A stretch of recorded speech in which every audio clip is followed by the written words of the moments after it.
तर आज आपण बघणार आहोत 32 साइज कटोरी ब्लाउजचं स्टिचिंग। तर बघा त्याचं कटिंग मी इथे करून ठेवलेलं आहे आणि कटोरी ब्लाउज मध्ये 5 पार्ट्स निघतात। तर इथे मी कटिंग केलं आहे क्रॉस पट्टी, बाही, त्यानंतर आहे कटोरी, त्यानंतर साइड पीस आणि मग पाठीचा भाग, असे आपले 5 पार्ट्स आपल्या कटोरी ब्लाउज मध्ये निघत असतात। हे जे ब्लाउज आहे ते 32 इंच साइजचं असणार आहे। आता सगळ्यात अगोदर याचं आपल्याला अस्तर जे आहे ते जोडून घ्यायचं आहे। तर त्याच्यासाठी मी इथे कटोरी घेतलेली आहे। तर बघा नेहमी असा गोंधळ होऊन जातो की जे काही कोणी नवीन असतील स्टिचिंग करणारे त्यांचा गोंधळ उडतो की एकाच साइडची कटोरी होऊन जाते। तर बघा असे समोरासमोर आपल्याला पार्ट्स ठेवायचे असतात। आता याला मी अस्तर जे आहे ते जोडून घेणार आहे संपूर्ण ब्लाउजचं। नमस्कार मैत्रिणींनो, दीप्स टेलरिंग नाशिक या यूट्यूब चॅनलवर मी दीपाली तुमचं सर्वांचं खूप खूप स्वागत करते। मैत्रिणींनो, आजच्या व्हिडिओमध्ये आपण शिकणार आहोत कटोरीचं संपूर्ण स्टिचिंग, जे की 32 साइज मध्ये असणार आहे। तर तुम्हाला व्हिडिओ शेवटपर्यंत बघायचा आहे मैत्रिणींनो, स्किप न करता, जेणेकरून तुम्हाला प्रत्येक गोष्ट व्यवस्थित समजणार आहे। आणि हो, चॅनलवर जर तुम्ही नवीन आले असाल तर प्लीज चॅनलला सबस्क्राइब करा, बाजूचं बेल आयकॉन प्रेस करायला विसरू नका। आणि हो, आजच्या व्हिडिओला लाईक नक्की करायचा आहे आणि जास्तीत जास्त लोकांपर्यंत शेअर करायचा आहे, जेणेकरून त्यांना पण ही जी सोप्यात सोपी पद्धत आहे ही त्यांनाही शिकता येणार आहे। तर चला आता व्हिडिओला आपल्या सुरुवात करूयात। तर सगळ्यात अगोदर मी इथे कटोरी जी आहे ती जोडून घेतलेली आहे अस्तर मेन फॅब्रिकला। आता इथे मी साइड पीस घेतलेला आहे।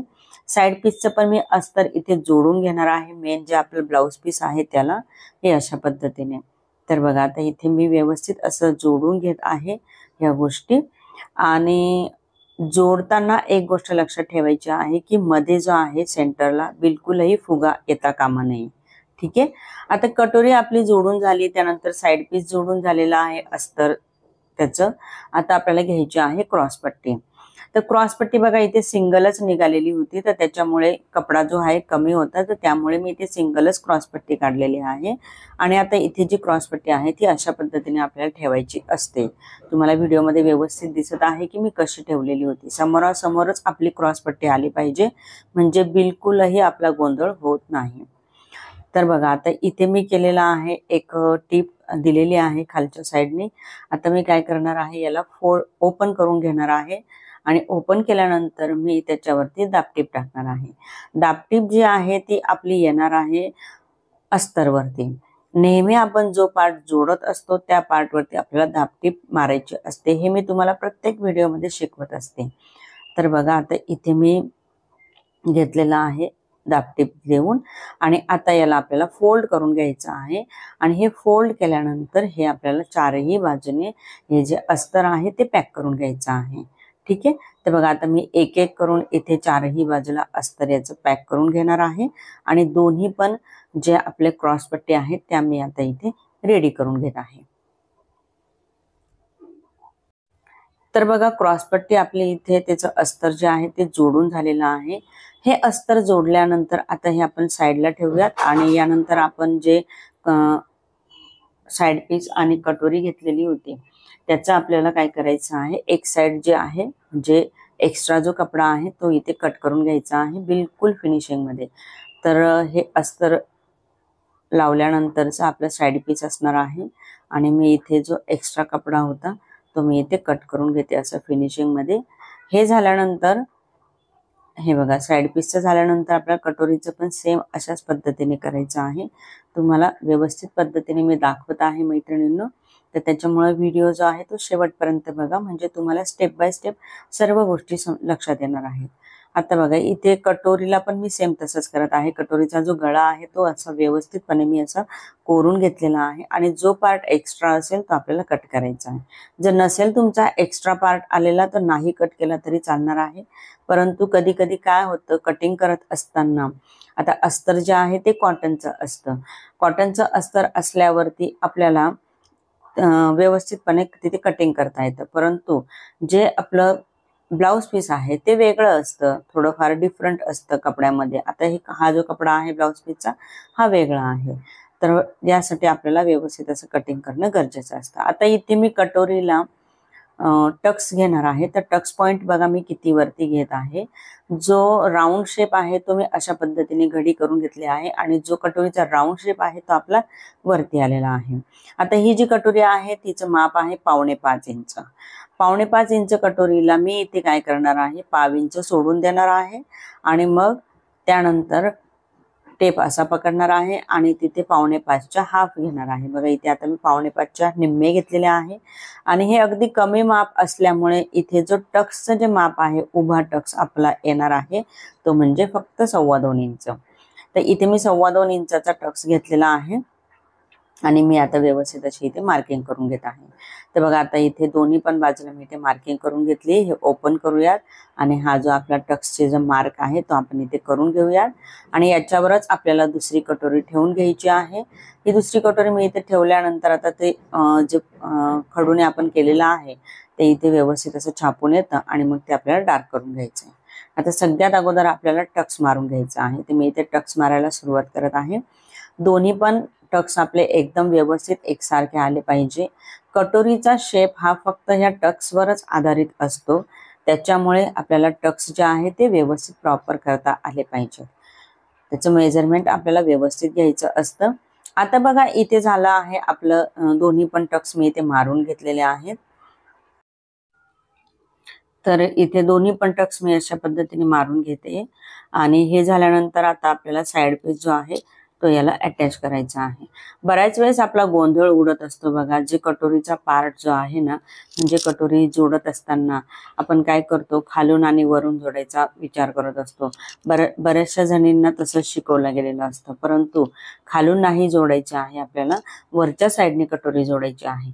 याचं कारण म्हणजे आपला जो गळा आहे तो आपला पसरत नाही आणि व्यवस्थित प्रॉपर जागेवर बसतो आणि त्यामुळे आपले शोल्डर जे आहे ते उतरत नाही. ब्लाउज मध्ये मेन गोष्ट असते ती म्हणजे शोल्डर आपलं उतरलं नाही पाहिजे, गळा आपला प्रॉपर बसला पाहिजे. नॉट न लावता सुद्धा आपल्याला व्यवस्थित असा आपला गळा बसला पाहिजे.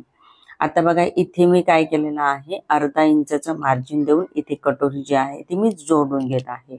दोन्ही पण बाजूला आपल्याला सेम असंच करायचं आहे. अर्धा इंचाचं मार्जिन द्यायचं आहे, डबल टिप मारून घ्यायची आहे आणि यानंतर आपल्याला काय करायचं आहे, त्याच्यावरती दाबटीप पण मारून घ्यायची आहे. तर बघा आता इथे मी असं घेतलेलं आहे आणि लगेच याच्यावरती मी दाबटीप पण मारून घेणार आहे.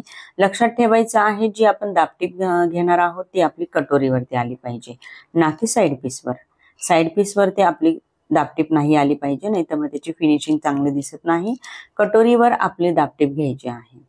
आता बघा इथे कसं दिसतं आहे, एकदम व्यवस्थित असं प्रॉपर आलेलं आहे आपलं. आता यानंतर आपण करणार आहोत दुसऱ्या साईडची जी कटोरी ती जॉईंट. तर बघा आता हे एकदम प्रॉपर असं छान दिसत आहे. आता दुसऱ्या बाजूची पण जी कटोरी आहे ती पण सेम अशीच जॉईंट करून घ्यायची आहे, म्हणजे गळ्यापासूनच आपल्याला कटोरी जोडायला सुरुवात करायची आहे. अर्धा इंचाचं मार्जिन मी इथे घेणार आहे असं आणि मग त्याच्यानंतर मी इथे जशी पहिली आपली कटोरी जोडली होती सेम तशाच पद्धतीने कटोरी जोडून डबल टिप मारून घ्यायची आहे आणि त्याला दाबटीप मारून घ्यायची आहे. तर बघा इथे आता आपले जी कटोरी आहे दुसरी पण ती पण जॉईंट झाली. जो एक्स्ट्रा कपडा असेल तो तिरकस असा कट करून घ्यायचा आहे आपल्याला. कधी कधी उरतो, कधी कधी नाही उरत. जो कपडा जो आपला तशा पद्धतीचा असेल खेचला जाणारा तर कपडा उरतोच. आता इथे मी काय करणार आहे, थोडंसं हलकसं असं तिरकस मी कट करून घेणार आहे राऊंड शेप मध्ये. हा राऊंड शेप येणार आहे म्हणजे आपल्याला खाली जी क्रॉसपट्टी आहे ती जोडायला सोपं पडणार आहे आणि आपली क्रॉसपट्टी जोडल्यानंतर हे अगदी छान असं लुक देणार आहे.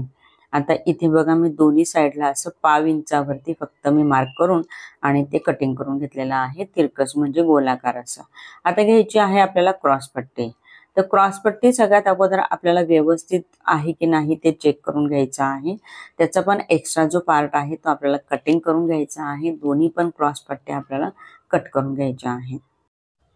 दोन्ही पट्ट्यांचा एक्स्ट्रा भाग मी कट करून घेतलेला आहे आणि आता ही अशा पद्धतीने एकमेकांवरती ठेवायचं आहे. जसं की जो भाग आपला उलट भाग आहे तो वरच्या बाजूने आला पाहिजे। दोन्ही जे आहेत आपल्या पट्ट्या त्याचे उलट भाग अशाच पद्धतीने आले आहेत। एक वरती दिसतोय, एक खालती दिसतोय। आणि इथे मी आता काय करणार आहे, ही खूप मोठी पट्टी मला वाटत होती, तर त्याच्यामुळे साधारणपणे आपल्याला 2.5 इंचाची पट्टी पाहिजे आहे रेडी। तर अर्धा इंच आपण मार्जिन घेणार आहोत आणि 3 इंच इथे मार्किंग करून आणि समोरच्या साइडने 3.25 इंचावरती मार्किंग करायचं आहे आणि मग इथे आपल्याला कटिंग करून घ्यायचं आहे। आता ही कटिंग केल्यानंतर काय करायचं आहे, आपल्याला ही जी क्रॉस पट्टी आहे ती जोडून घ्यायची आहे। बघा आता जो मोठा भाग आहे ना तो आपल्याला कटोरीच्या साइडने जोडायचा असतो, हे लक्षात ठेवायचं। बऱ्याच वेळेस जे नवीन शिकणारे असतात ना त्यांच्या लक्षात येत नाही आणि मग त्याच्यामुळे फिनिशिंग मध्ये गडबड होऊन जाते।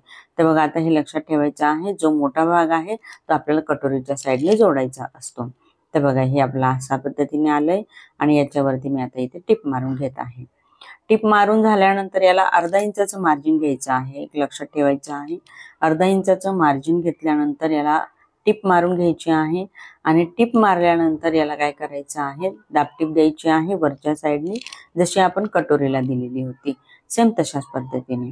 तर बघा आता इथे मी टिप मारून घेतली, हे मी आता ओपन करून घेते आणि मग याच्यावरती मी दाबटीप देऊन घेणार आहे। तर बघा इथे मी हे ओपन केलं आणि मग याच्यावरती मी अशा पद्धतीची दाबटीप देऊन घेते। दाबटीप देताना जी पट्टी आहे आपली लावलेली त्याच्यावरच आपली दाबटीप आली पाहिजे, वरती नाही आली पाहिजे। हे छोट्या छोट्या गोष्टी असतात मैत्रिणींनो, ज्या की तुम्हाला कोणीही सांगितल्या नसतील आतापर्यंत। तर हे आपल्याला लक्षात ठेवायचं आहे ब्लाउज शिवताना, म्हणजे फिनिशिंग येण्यासाठी त्याची मदत होत असते। आता बघा जो कटोरीचा पार्ट आहे तो अगदी छान असा खुलून दिसत आहे आणि क्रॉस पट्टी पण एकदम छान दिसत आहे। सेम अशाच पद्धतीने मी दुसऱ्या पण पार्टला आता क्रॉस पट्टी जी आहे ती जोडून घेणार आहे। हे बघा अशी ठेवली मी आणि मग आता इथे क्रॉस पट्टीला शिलाई मारून घेऊया। डबल टिप मारून घ्यायची, अर्धा इंचाचं मार्जिन घेऊन आणि त्याच्यावरती पण आपल्याला दाबटीप टाकून घ्यायची आहे। तर बघा आता इथे हे झालं आहे। जो एक्स्ट्रा कपडा होता, जो एक्स्ट्रा भाग होता तो मी इथे कट करून टाकत आहे आणि हे कट केल्यानंतर हे बघा कटोरी एकदम छान आपली आलेली आहे। छोटी कटोरी आहे ही, 4.25 इंचाची कटोरी आहे, परंतु थोडासा पफ क्रिएशन तिचा छान आलेला आहे। आणि जो एक्स्ट्रा पार्ट आहे तो आता इथे मी असं कट करत आहे आणि याला आपल्याला काज बटन पट्टी लावून घ्यायची आहे। काज बटन पट्टी जी आहे ती आपल्याला व्यवस्थित प्रॉपर अशी लावून घ्यायची आहे। तर आता इथे मी दोन्ही पण पार्ट्सला काज बटन पट्टी लावून घेणार आहे आणि मग त्याच्यानंतर मी इथे गळपट्टी पण लावणार आहे। तर बघा आता इथे सगळ्यात अगोदर मी घेत आहे हुक पट्टी लावायला, जी की आपण वरच्या साइडने लावत असतो आणि तिला आपण फोल्ड करून द्यायची आहे दाबटीप देऊन आणि ती खालच्या साइडने फोल्ड करून घ्यायची आहे। मैत्रिणींनो, तुम्हाला जर का बघायचं असेल की काज बटन पट्टी कशी लावायची आहे, जे तुम्हाला समजत नसेल तर त्याचा ऑलरेडी व्हिडिओ आपल्या चॅनलवरती अपलोड झालेला आहे। तुम्ही होम पेज वरती जाऊन चेक करू शकताय आणि तिथून तुम्हाला जो आपला हा व्हिडिओ आहे काज बटन पट्टी नेमकी कशी लावायची आहे तो दिसून जाणार आहे। अगदी डिटेल मध्ये तिथे सगळ्या गोष्टी तुम्हाला शिकवल्या गेलेल्या आहेत, तर नक्कीच तुम्ही जाऊन चेक करू शकताय। तर बघा आता इथे मी शिलाई मारून घेणार आहे अशा पद्धतीने फोल्ड केल्यानंतर आणि आता इथे मी आय पट्टी लावणार आहे। हुक पट्टी आपली ऑलरेडी रेडी झालेली आहे, आता आपल्याला आय पट्टी जी आहे ती लावायची आहे। तर बघा आय पट्टी लावत असताना ती थोडीशी चौडी घ्यायची असते आपल्याला। एक साइडने मी आता तिला 1/2 इंच फोल्ड करून घेणार आहे। 1/2 इंच फोल्ड केल्यानंतर बघा जो पार्ट दिसतोय तुम्हाला हा उलटच आहे आणि मी उलटच बाजूने ही पट्टी ठेवणार आहे आणि मग ती मी तिथे जॉईंट करणार आहे। तर तुम्ही बघू शकता व्हिडिओ मध्ये कसं आपण कशा पद्धतीने ही जी पट्टी आहे ती लावणार आहोत। तर बघा आता इथे उलटच बाजूने ही पट्टी ठेवली, अर्धा इंचाचं मार्जिन घ्यायचंय, त्याला शिलाई मारायची आहे। ह्या पट्टीला आपल्याला दाबटीप द्यायची नसते, फक्त अर्धा इंचाचं मार्जिन घेऊन त्याला शिलाई मारून घ्यायची आणि जो पार्ट आहे तो आपल्याला वरच्या साइडने घेऊन घ्यायचा आहे, बस। हे बघा आता हे असं केलं आणि हे आता मी ओपन करून घेतलंय। जी पट्टी आहे ती मी अशा पद्धतीने घेणार आहे फोल्ड करून। हे बघा दोन्ही बाजूला आपला कपडा जो आहे तो आला पाहिजे आणि जी शिलाई आपण मारलेली आहे पट्टी जॉईंट करताना त्या शिलाईवरच आपली ही शिलाई जी आहे ती आली पाहिजे। तर मी अशा पद्धतीने आता इथे शिलाई जी आहे ती मारून घेणार आहे। तर हे आपलं झालं आहे काज बटन पट्टी रेडी। लावून झालेली आहे. आता आपल्याला गळपट्टी जी आहे ती लावायची आहे. तर त्याच्यासाठी आपल्याला गळा जो आहे तो व्यवस्थित कोरून घ्यायचा आहे. तर बघा आता इथे मी साधारण 5.5 इंचाचा गळा आहे. अर्धा इंच एक्स्ट्रा मार्जिन मी घेतलेला आहे, कारण की मला शोल्डर पण जॉईन करायचा आहे. तर इथे मी 6 इंचाचा गळा घेतला आणि त्याला मी अशा पद्धतीने गोल राऊंड शेप देणार आहे. आणि हो मैत्रिणींनो, इथे कटिंग करत असताना बिलकुल साइड पीस पर्यंत जायचं नाहीये. फक्त आपल्याला कटोरी जी आहे तीच आपल्याला कट करायचं आहे. साइड पीसचा वरचा जो भाग आहे तो जर कट केला तर मग आपलं ब्लाऊज जे आहे ते गळा जो आहे तो पसरट होऊन जाईल, मोठा होऊन जाईल आणि गळा आपला उतरण्याची शक्यता असते. आता इथे काज बटन पट्टी एकसारखे आहे की नाही ते बघायचं असतं अगोदर. आणि बघा मी ठेवून घेतलं, एक भाग मी कट केला, त्याच्यानंतर मी दुसरा भाग पण कट करणार आहे. असा व्यवस्थित प्रॉपर असा राऊंड शेप देऊन घ्यायचा आहे त्याला. आणि जो राऊंड शेप आहे तो अगदी गोलाकार आला पाहिजे. जसं तुम्ही आकार घेणार आहात, पुढचा समोरच्या गळ्याचा जो काही आकार घेणार आहात त्या आकारामध्ये आपल्याला हे कटिंग करून घ्यायचं आहे. आता हे कटिंग केल्यानंतर हे बघा, आता हे आपलं झालेलं आहे. आता इथे आपल्याला लावायची आहे गळपट्टी. तर आता इथे आपण क्रॉस मध्ये पट्टी घेऊन पाइपिंग पण करू शकतोय, किंवा सिंपल अशी प्लेन मध्ये आपण इथे पट्टी पण लावू शकतोय. मी इथे प्लेन मध्ये पट्टी लावणार आहे, कारण की मागचा जो गळा आहे माझा तो डिझाईनचा असणार आहे. तर त्याच्यासाठी मी इथे प्लेन अशी पट्टी लावणार आहे. आणि पट्टी जी आहे ती मी ऑलरेडी इथे कट करून घेतली, हे बघा. आणि ही जी पट्टी आहे, पट्टीची साईज आहे 1 इंचाची. 1 इंचाची साईज असल्यावरती आता याला मी काय करणार आहे, जॉईंट करून घेणार आहे सर्व पट्ट्या. आणि एका साइडने मी त्याला 1/2 इंचावरती फोल्ड करून घेणार आहे. तर बघा आता इथे मी पट्टी जी आहे ती जॉईंट करून घेतली आणि ती मी आता इथे 1/2 इंचावरती फोल्ड पण करून घेत आहे. फोल्ड केल्यानंतर आपल्याला जी गळ्याची पट्टी आहे ती लावायची आहे. तर बऱ्याच वेळेस बघा गोंधळ उडतो आपला, की नक्की पट्टी कशी लावायची आहे, कशा पद्धतीने करायचं आहे. तर सर्व काही डिटेल तुम्हाला मी आता सांगणार आहे. तर बघा आता माझी पट्टी जी आहे ती झाली आहे रेडी. आणि हे अशा पद्धतीने फोल्ड करून घ्यायचं एका साइडने. आणि मग इथे आपल्याला साधारण 1/2 इंच मार्जिन घेऊन आणि तिथे आपल्याला शिलाई मारून घ्यायची आहे. गोल राऊंड मध्येच आपली ही शिलाई आली पाहिजे. जसा आपला भाग आहे तसंच आपल्याला पट्टी लावायची आहे, हे आपल्याला लक्षात ठेवायचं आहे. राऊंड शेप आपला इथे आला पाहिजे. आणि 1/2 इंचाचं इथे मी मार्जिन घेतलेलं आहे. 1/2 इंचाचं मार्जिन घेऊन मी दोन्ही जे पट्ट्या आहेत दोन्ही बाजूला मी इथे लावून घेत आहे. तर बघा इथे पट्टी माझी लावून अगदी व्यवस्थित प्रॉपर लावली जात आहे. ही पट्टी लावल्यानंतर आपल्याला हिच्यावरती दाबटीप पण द्यायची आहे. आणि दाबटीप देण्या अगोदर आपल्याला जो गळा आहे आपला गळ्यावरती असं व्यवस्थित कट मारून घ्यायचे आहेत. हे जे कट आहेत हे आपल्याला गळ्याची फिनिशिंग व्यवस्थित येण्यासाठी मारायचे असतात. आता बघा इथे पट्टी लावून झालेली आहे आणि याला मी कट मारून घेते. तर बघा इथे जो कट आहे हा अशा पद्धतीने कट मारत आहे मी. आणि कट मारत असताना अजून एक गोष्टीची काळजी घ्यायची, की हे जे कट आपण मारत आहोत ते शिलाई जी आपली मारलेली आहे त्याच्या अलीकडे आले पाहिजेत. शिलाईवरती जर घेतलं तर तिथे जो कपडा आहे तो फाटू शकतोय. आता याच्यावरती दाबटीप देऊन घ्यायची आहे. आणि हे बघा मी दाबटीप देऊन घेत आहे व्यवस्थित फिनिशिंग मध्ये. आणि दाबटीप जी आहे ती जी पट्टी आपण जॉईन केली त्याच्यावरच आपली दाबटीप येणार आहे. दोन्ही पार्टला मी इथे दाबटीप देऊन घेतलेली आहे. आणि यानंतर मी याला फोल्ड करणार आहे खालच्या साईडने. तर बघा आता इथे फोल्ड पण करून होतंय माझं. तर मैत्रिणींनो, आजचा व्हिडिओ तुम्हाला कसा वाटला आहे याची कमेंट मला नक्की सांगायची आहे. व्हिडिओ जास्तीत जास्त लोकांपर्यंत शेअर पण करायचा आहे मैत्रिणींनो. आणि लाईक करायला तर मात्र अजिबात विसरायचं नाहीये. आणि हो, अशाच प्रकारचे नवनवीन टॉपिकचे जे व्हिडिओ येणार आहेत त्याचं नोटिफिकेशन तुम्हाला मिळवायचं असेल तर चॅनलला सबस्क्राईब करायला पण विसरायचं नाहीये, जेणेकरून हे सर्व काही जे नवीन व्हिडिओज येतील त्याचं नोटिफिकेशन तुमच्यापर्यंत मिळून जाणार आहे. तर बघा आता इथे फोल्ड करून झालेली आहे माझी पट्टी अशी व्यवस्थित. ही पट्टी फोल्ड केल्यानंतर आपले जे कटोरी ब्लाउजचा समोरचा जो पार्ट आहे तो अशा पद्धतीने आपला रेडी झालेला आहे. बघा तुम्ही बघू शकताय कटोरी अगदी छान अशी दिसत आहे. आणि दोन्ही पण पार्ट आपल्या इथे रेडी झालेले आहेत. तर बघा मैत्रिणींनो, आजचा व्हिडिओ तुम्हाला कसा वाटला आहे याची कमेंट्स करून सांगा मला नक्की. व्हिडिओ आवडला असेल तर व्हिडिओला लाईक करा, जास्तीत जास्त लोकांपर्यंत शेअर करा, चॅनलला सबस्क्राईब करा. आणि अशाच पद्धतीचे नवनवीन ब्लाउजेस शिवत राहा. तर चला भेटूया पुढच्या अशाच एका नवीन युजफुल व्हिडिओमध्ये. तोपर्यंत बाय बाय.